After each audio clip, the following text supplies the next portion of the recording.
My name is Paul Chan, and my title is Director of World Impact in San Francisco. In San Francisco, the poor in San Francisco are transient. They live in shelters and buses and under the freeways. There are poor people who live in perhaps project areas, but really their neighbor bought their house for $500,000 to $700,000, and so you don't have the communities of poor that you have in other cities. There's definitely a depression. There's definitely substance abuse, and these are the people that find themselves in kind of a vicious circle of life that they really can't get out of. And I think that's really our focus here in San Francisco.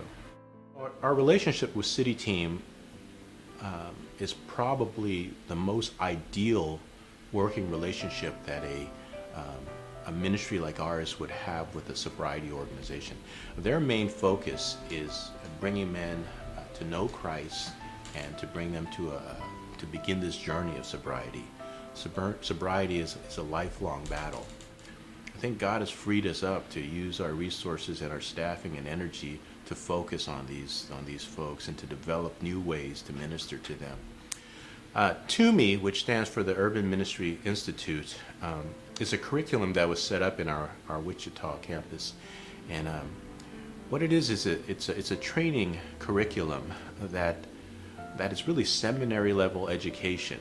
But because we've chosen not to be accredited, it allows us a lot of freedom in how we teach it.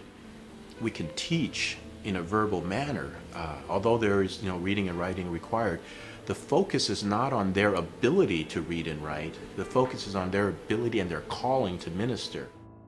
And I think that if we can focus and bring our expertise into developing urban church plant leaders, churches can come alongside us, and we can be that arm of urban ministry. And I know that right now, in the state of our economy and in the world, that sometimes it's hard to look past our own needs, to see the needs of others. But I really want churches to be involved. I want them to see that this is a good ministry, and that we are going to be frugal, we're going to be responsible, and we're going to do things with integrity, and that they would just help us to believe in us and to encourage us, because that's what we feed off of. When people believe in us, then we begin to believe in ourselves, and we know that not only we're not alone, that every time we step into the streets of San Francisco, it's just not me and my staff. It's really the loads of churches that stand behind us, that push us on to encourage us. And I just want to thank them and continue to ask for their prayer and support.